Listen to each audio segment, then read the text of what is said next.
আজি ৰামচাতাৰী primary UPPL-ৰ general ছেক্ৰেটাৰীটো পদ আৰু প্ৰাথমিক সদস্যৰ পদ ত্যাগ কৰি আজি মই আনুষ্ঠানিকভাৱে BPF দলত যোগদান কৰিলোঁ। BPF দলৰ নীতি আদৰ্শ আৰু হাগ্ৰামা মহিলাৰী ডাঙৰীয়াৰ যিটো আদৰ্শ, সেই আদৰ্শৰ প্ৰতি আকৰ্ষিত হৈ মই আজি পুনৰ BPF দলত যোগদান কৰিলোঁ। এইখিনি মোৰ ক'বলগীয়া। মানে BPF আৰু UPPL আপনি তো মানে UPPL লগত বহুতখিনি মানে টাইম কাম কৰি আহিছিল।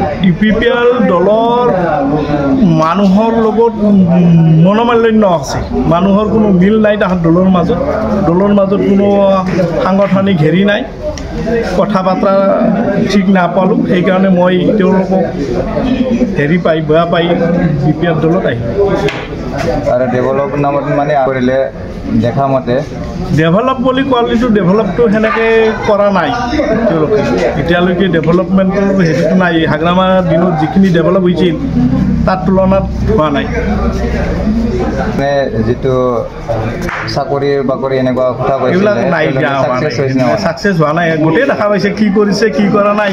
প্ৰমোদ বড়ো ডাঙৰীয়াই সমূহ ৰাইজে দেখা পাইছে, BTC ৰাইজে দেখা পাইছে, বুজি পাইছে আৰু সময়ত তেওঁক উত্তৰ দিব BTC ৰাইজে। এইখিনিয়ে মোৰ BTC বা কি ৰাইজ আপুনি কি ক'ব বিচাৰে? BPF-ত ভোট দিবলৈ আগন্তুক BTC নিৰ্বাচনত অনুৰোধ জনালোঁ। এইখিনি মোৰ ক'বলগীয়া।